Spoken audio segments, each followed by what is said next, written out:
Hello dear students and welcome to Sri Jayendra Rank Zone classes. I am Amit Ajmani, your science faculty. I hope you all are doing good.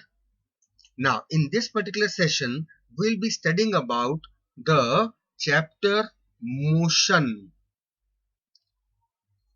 Before starting up this motion we need to know about the physical quantities that we already have studied. Physical quantities can be categorized as scalar quantities and vector quantities. Now, what are scalar and vector quantities? Those physical quantities which have only magnitude or the size or the amount or the quantity, they are known as scalar quantities. These scalar quantities have no specified direction. For example, length, time, distance, speed, density, volume, work, these all are scalar quantities because they have only magnitude.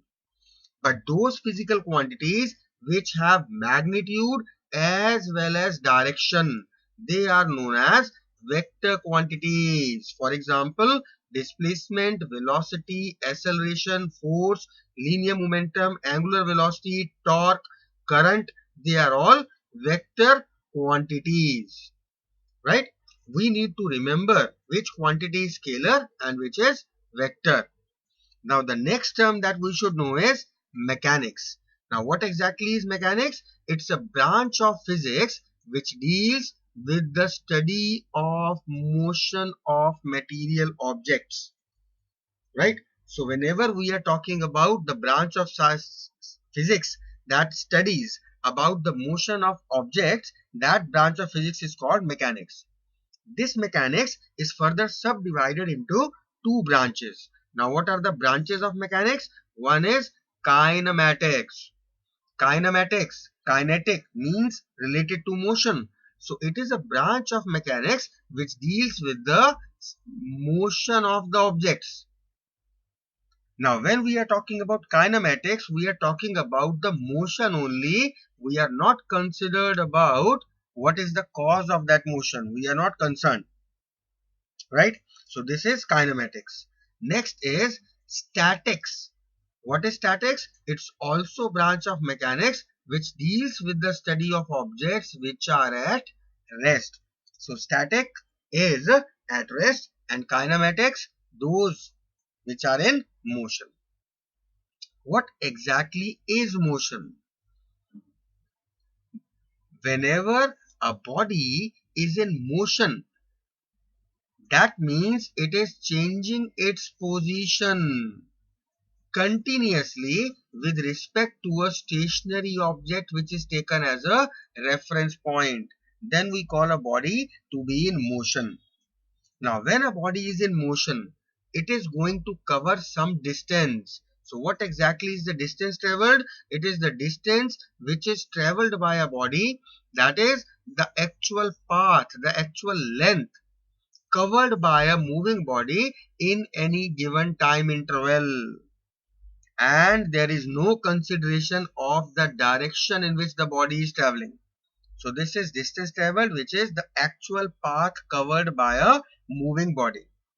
The SI unit of distance is meter, represented by small m, and because it is irrespective of the direction, there is no consideration of the direction, that is why distance traveled is a scalar quantity. Now one quite important thing is that the distance traveled can never be negative. It always is positive whenever there is some distance traveled, or zero if no distance is traveled, but it can never be negative, right? Now the another term which is associated is displacement. Now what exactly is displacement? When a body moves from one position to another, the shortest, the perpendicular, the straight line distance between the initial point and the final point of the body along with its direction. This is called displacement of that body. So, if taking a hypothetical example, a body is traveling from point A and it is going like this, then this, then this, and then this. So this is the final destination, that is the point B. Now starting from point A to point B, it has turned at these points C, D and E. So when we are talking about the distance traveled, it is the actual path from A to C to D to E and to B. This is called the distance traveled. But if we want to calculate the displacement, what exactly will be the displacement? We just connect the initial point and the final point with a straight line. So this perpendicular straight line, shortest distance, is known as displacement of the body. And because direction is also involved, that is why it is a vector quantity. Right?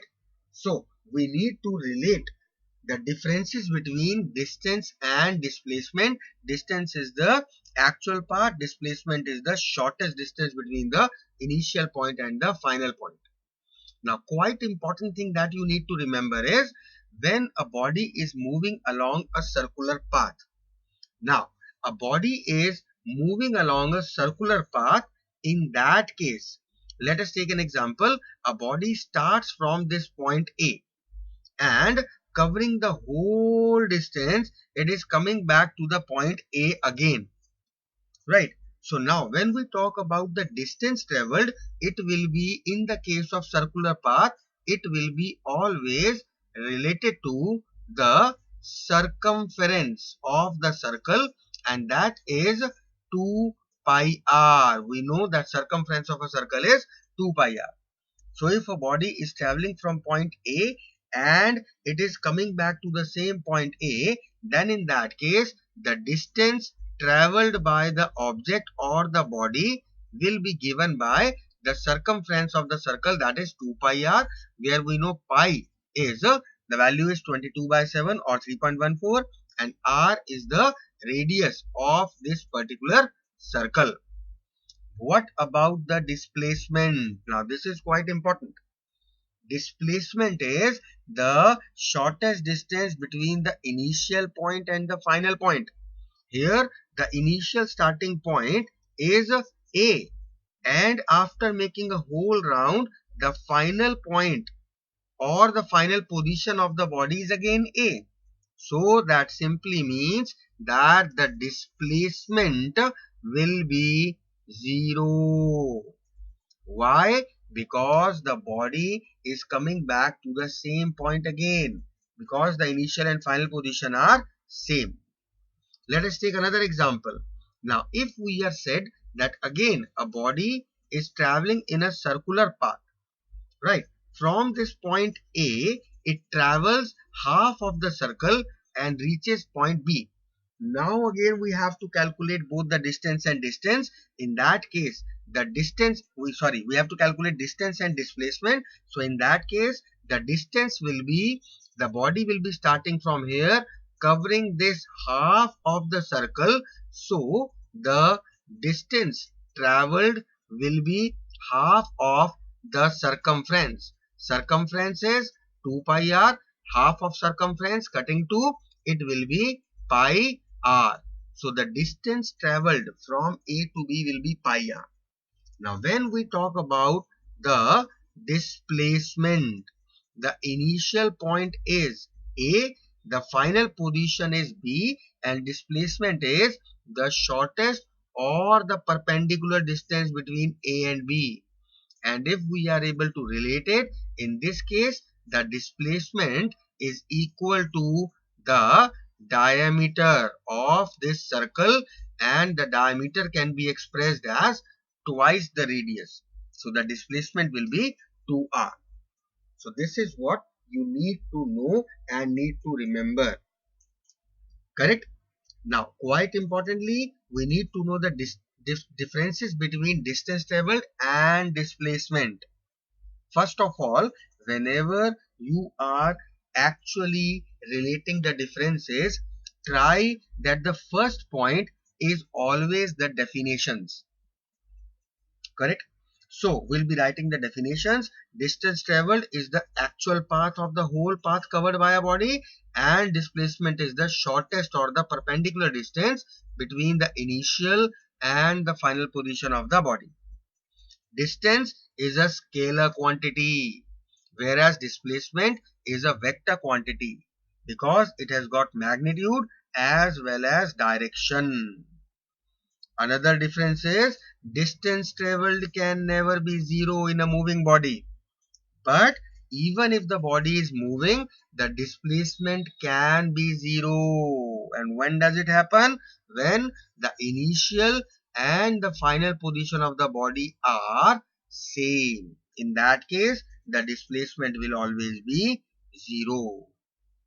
Now, if a body is moving along a straight line from point A to point B. Now, in this case, when a body is moving along a straight line in a particular direction, then in that case, the distance and the displacement will be equal because this is the distance traveled from A to B and this same will be the displacement or the perpendicular shortest distance. Right? Now, a few things that we need to remember are displacement of a moving object can never be greater than the distance traveled. Make sure you remember these points because these are what are going to be coming in your exams. Displacement of a moving object can never be greater than the distance traveled by it. That means displacement, in other words, is always less than or equal to the distance traveled. Got it? Displacement is the shortest distance. So that is why it can never be more than the distance traveled. It is always less whenever the body is moving in any curved motion, and it may be equal to distance traveled only in one condition, that the body is moving in a straight line. So what we can say is displacement is always less than or equal to distance traveled. If we take the distance traveled on the left hand side, then we can say then displacement upon distance is always less than equal to 1, which can be expressed as the ratio of displacement and distance is always less than or equal to 1. When it is equal to 1, when a body travels along a straight line in a particular direction, only then its distance and displacement are equal. But if a body is moving in a zigzag path, then the final displacement is obtained by joining the starting point and the finishing point of the body by a straight line. In such case, the displacement will always be less than the distance traveled. So this is what you need to remember. This is quite important. Now students, when we are taking up these sessions, I have already told you that always make sure you are listening and understanding, and whatever you feel like, always keep your pens and register handy so that you may note down a few important things, because at times it is difficult for us to remember each and everything, so it's always better to note down the things. Okay, especially when we are taking up the questions. In that case, it is quite important because once we are through with the chapter, then we are taking up the questions. The first requirement from your side is you need to revise, learn the chapter. Right? We have just started up these sessions. A few classes we have already taken. A lot many classes we are supposed to take now. So what you are required to do is just keep it in your mind. I'll recall, I'll make you remember all these things again and again. I'll make sure that I tell them again and again. But the sooner you understand, the better it will be. Number one, always make sure keep your pen and register with you and note down whatever, wherever you feel important things are there. Second thing, whenever our one topic and one chapter will be completed, and let me remind you, we are doing the revision of these chapters, we are brushing up. We are not taking each and every topic in the detail that we used to do normally in our normal classes.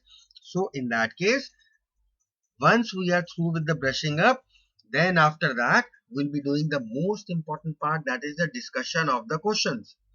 And once we are through with the chapter, it is your responsibility to just revise and learn all the concepts and definitions and all the things related to that chapter. Because in the next session, after the chapter is over, we'll be taking up questions, and a good student is the one who is already prepared. And when you are taking up the questions, then you revise, you give the answer yourself and check your preparation level. And while doing the questions, of course, there will be a few questions, the answers will be wrong. Note them up. There will be few questions which will be new to you because of the way they have been asked. Right? Note them up. That is the best way of learning. Okay? So, let's hope that you'll be doing the same way. Coming back to the next topic. Now, what is a body at rest? We know that if the position of a body is not changing with time, then a body is said to be at rest, or we say that the body is stationary. Correct? And what is the body in motion? If the position of the body is changing with time, then we say that the body is in motion. And importantly, we have already mentioned it in the definition of motion above, that it should change its position continuously with respect to a given reference point. Now, what exactly is meant by this?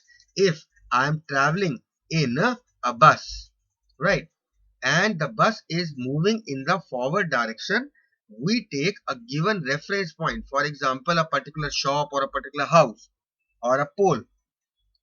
Now, if the position of the bus is changing with respect to this time, then we say that this bus and we who are inside the bus, we are in motion with respect to this reference point X. But if I am talking about a fellow passenger who is sitting behind me or in front of me or beside me in the same bus. Now, if we compare ourselves with our fellow passengers in the bus, then in that case we are not in motion, because my position as per, in comparison to, as related to my fellow passengers is not changing whether the bus moves out throughout Tamil Nadu and moving anywhere. But I am sitting on a seat and my fellow passenger is sitting on the back seat or front seat or the same seat. Our position is same. That is why we are not called to be in motion. Now, when we talk about a body in motion, there are different types of motion. What are these? Let us see. The first type of motion is motion in one dimension. Now, when is a body said to be in one dimensional motion? When one of the three coordinates specifying the position of the object changes with time. There are three coordinates. If any one coordinate is basically changing with time, the coordinate which are specifying the position of the object, then we say that the motion of the body is one dimensional motion. For example, the motion of a car on the road, it is one dimensional motion. The motion of train along a railway track, that is also motion in one dimension. An object which is falling freely under gravity, these are all examples of motion in one dimension. Correct? But if two of the three coordinates specifying the position of the object change with time, now out of the three coordinates, two are changing, then the motion of the object is called to be two-dimensional. This is two-dimensional motion. Let us see a few examples. The motion of a planet around the sun, or any object revolving in circle, insect who is crawling on floor, they are all examples of motion in two dimensions. And if all the three coordinates specifying the position of the object change with time, then the motion of the object is said to be three-dimensional. All the three coordinates are changing with time. Which three coordinates? Which are specifying the position of the object. For example, the motion of gas molecules. That is an example of three-dimensional motion. The motion of the birds in the sky. Three-dimensional motion. If we are flying a kite, three-dimensional motion. So these are the three types of motion. Motion in one dimension, motion in two dimension, and motion in three dimension. Correct? Now when a body is in motion, obviously it will be covering some distance with respect to time, and this is what is known as speed of the body. What is speed of the body? It is defined as the distance traveled by a body per unit time. Now it is only the distance traveled. In which direction is the distance traveled? We are actually not specifying. So what does it mean? It means that speed is a scalar quantity. And how to represent speed? Speed, the formula is distance traveled by time taken. Speed is represented by small v, distance by small s, and time by small t. I've seen many a times that students make this error. What they do is speed, they write it like s is equal to d upon t. No, s is not speed. We are not taking the first alphabet. We are taking the representation formula, and that is small v. This s represents distance. So at times when we are in a hurry, we write like this. This is wrong. Do not make this mistake. Correct? Now we know that the SI unit of distance is meter and the SI unit of time is second. Therefore, the SI unit of speed becomes meter per second, which is either written as m/s or ms inverse minus 1.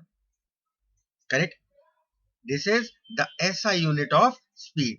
If we want to express the smaller values of speed, we can take the smaller units like centimeter per second, written as centimeter cm per s or cm s inverse. And if we are expressing high speed, we take kilometer per hour, expressed as km.p.h or km/h or km/h inverse. Correct? We should know that there are few devices in our vehicles. One is the speedometer, which measures the speed, and odometer, which measures distance. Not only this, very importantly, we need to also remember the units in which they measure. For example, speedometer measures speed in kilometer per hour, and the odometer, it measures the distances in kilometer. Very small things, but very important. All right. Next, when we talk about speed, we said that a body is covering some distance. How much distance? How exactly they are covering? Based on that, there are these three types of speed. What are these? One is uniform speed. Now, what exactly is uniform speed? When a body is covering equal distances in equal intervals of time, then we say that the speed of the body is uniform. But if a body is not covering equal distances in equal interval of time, then in that case the speed is called non-uniform speed. So uniform, that the body is moving uniformly, and non-uniform, the body is not moving uniformly. Third type of speed is average speed. Now what is average speed? Average speed of the body is the total distance traveled by the body divided by total time taken to cover this distance. And the formula we need to remember, average speed is total distance traveled by total time taken. This is the average speed. These are the three types of speed. Now, one quite important related term is velocity. What exactly is velocity? This is again the distance traveled by a body per unit time, just like speed. This is exactly the same definition as that of speed.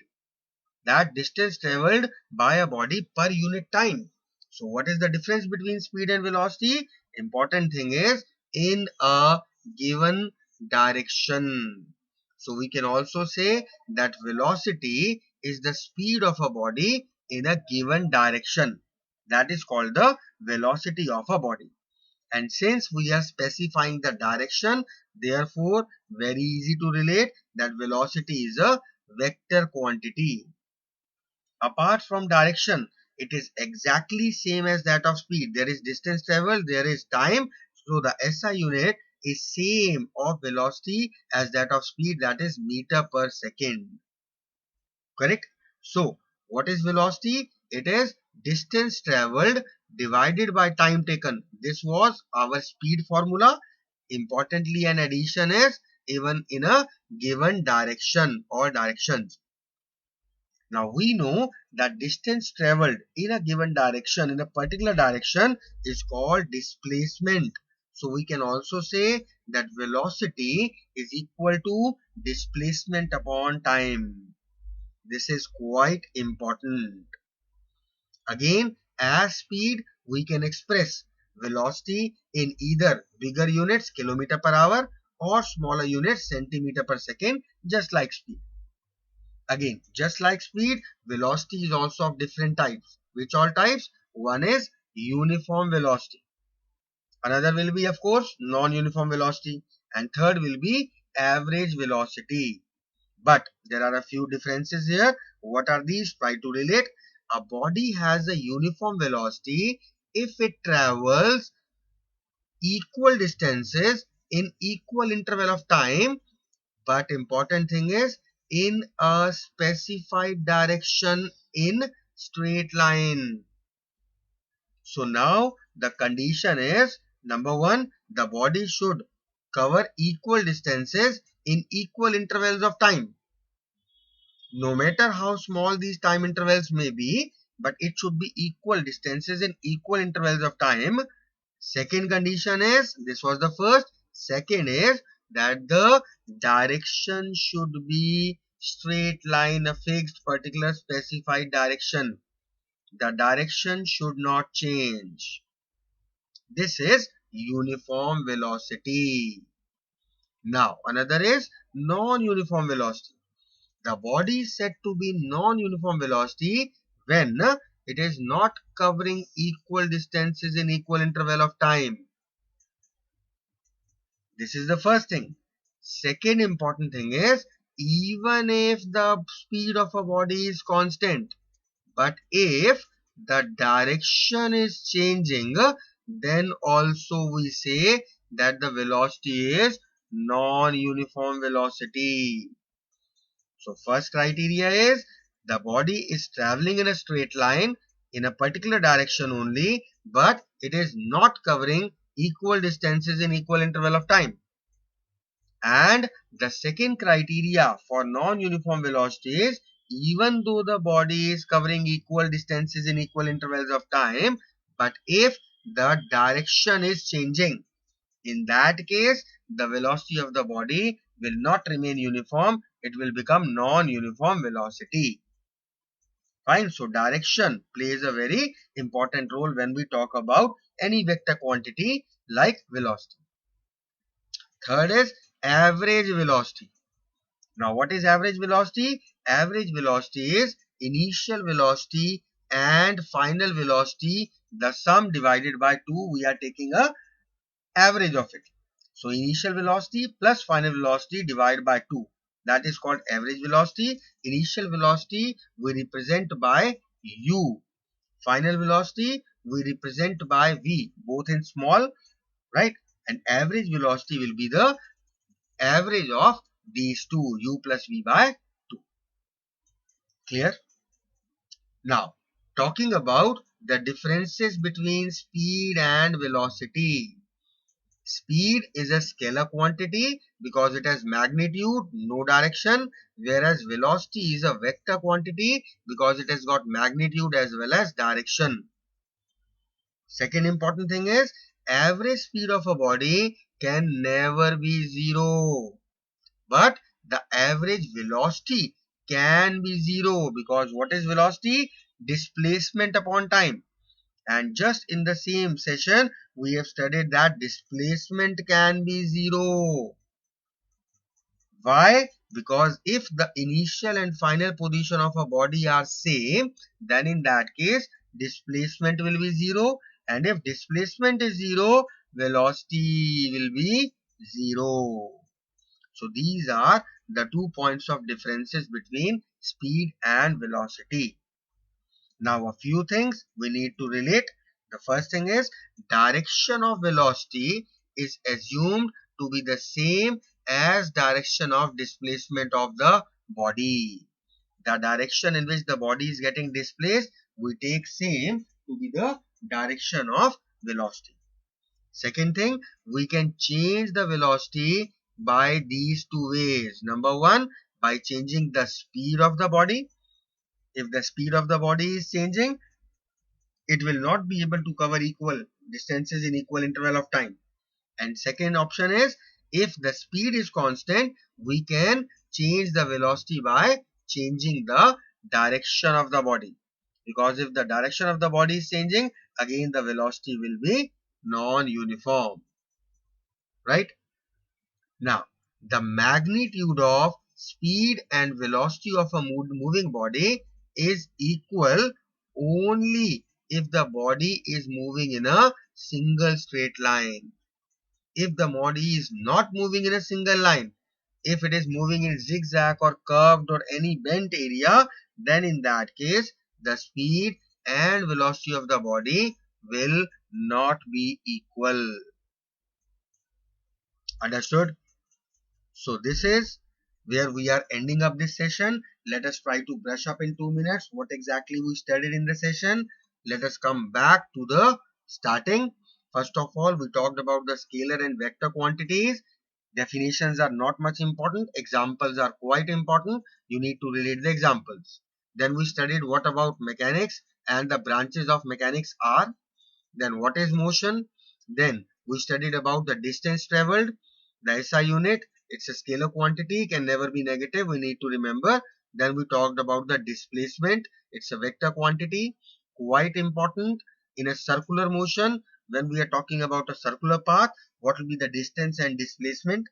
Second thing, displacement is zero whenever the initial and final position of the body are same. Talking about differences between distance and displacement, you need to know the differences, but you won't be getting as such this question because you'll be getting all the objective ones.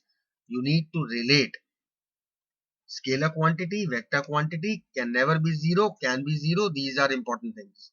This is quite important, that ratio of distance and displacement. When we talk about this, we need to relate that displacement of a moving object can never be greater than the distance traveled by it. Clear? So if we are taking the ratio of displacement is to distance, it is always less than or equal to 1.